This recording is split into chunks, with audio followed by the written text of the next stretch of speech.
Ambassador Vector's translator implant buzzed softly as he entered the Galactic Council's historical archives. The Zenthari diplomat had requested this meeting 3 times before the humans finally agreed. Now, standing before Commander Jake Morrison in the dimly lit archive room, Vector felt his confidence waver. "You wanted to know about them," Morrison said flatly, his blue eyes fixed on a sealed data vault in the corner. "About the Krell." Vector's tentacles coiled nervously.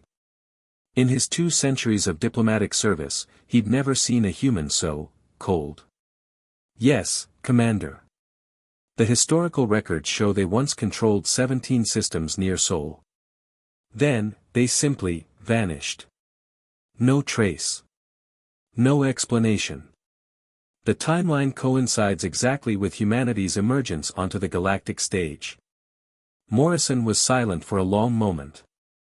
He reached into his jacket and pulled out a small metal chip. "What I'm about to show you is classified level Omega. By Galactic Council law, I shouldn't share this. But you kept asking, and the Council voted that you should know." He paused. "Though they also voted to let us decide how much you should know." The commander inserted the chip into the archive's reader. Holographic displays flickered to life, showing a blue-green planet. Earth, before the humans had joined the galactic community. 2187, Morrison began. First contact. The Krell arrived in our system with a fleet of 300 warships. They didn't come to negotiate. They came to conquer.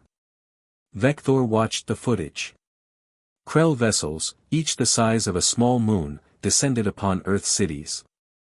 Las Vegas, New York, Mumbai, Lagos, all burning. They were efficient, Morrison continued, his voice emotionless.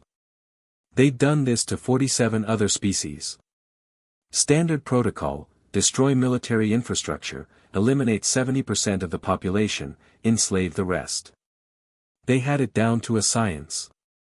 But you survived, Vector whispered. We did more than survive. Morrison advanced the footage. The Krell made 3 mistakes. First, they assumed we'd surrender after the initial bombardment. Second, they underestimated our technological adaptation speed. Third, and most critical, they killed someone important. The hologram shifted to show a young girl, maybe 8 years old, holding a stuffed bear. Emily Rodriguez. Daughter of Dr. Maria Rodriguez, our lead quantum physicist.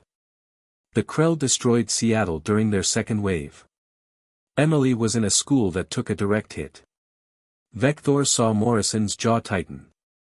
Dr. Rodriguez was working on theoretical FTL communication when it happened. After Emily died, she stopped working on communication. The hologram showed a woman with tear-stained eyes, hunched over equations that made Vector's translator malfunction. She started working on something else. What did she create? Vector asked, though part of him didn't want to know. The Krell had quantum shields.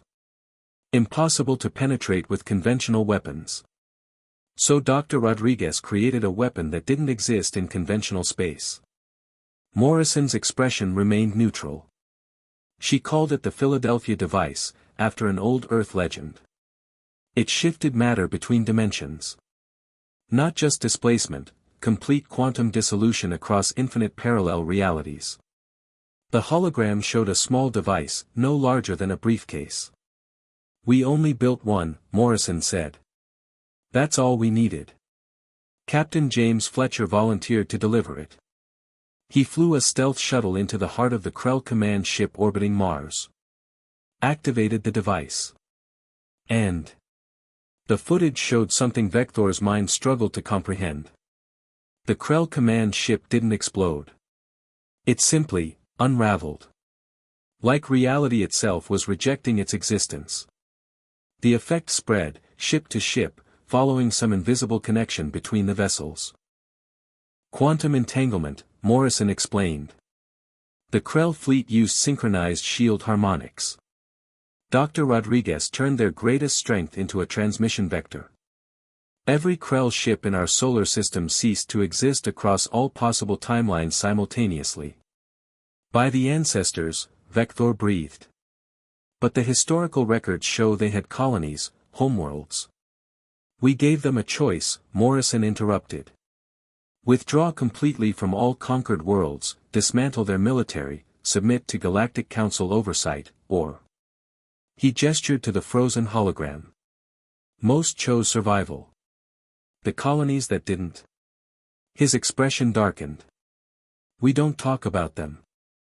Vector's translator picked up something in Morrison's tone that made his blood chill. You didn't. We did.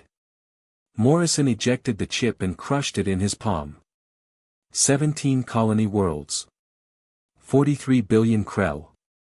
Dr. Rodriguez built 17 more devices before the Galactic Council intervened. She would have built more. Would have erased them from history itself if we hadn't stopped her. That's genocide. That's what they called it, Morrison agreed. We called it justice for Emily Rodriguez. And for the 6 billion humans who died in the initial attack.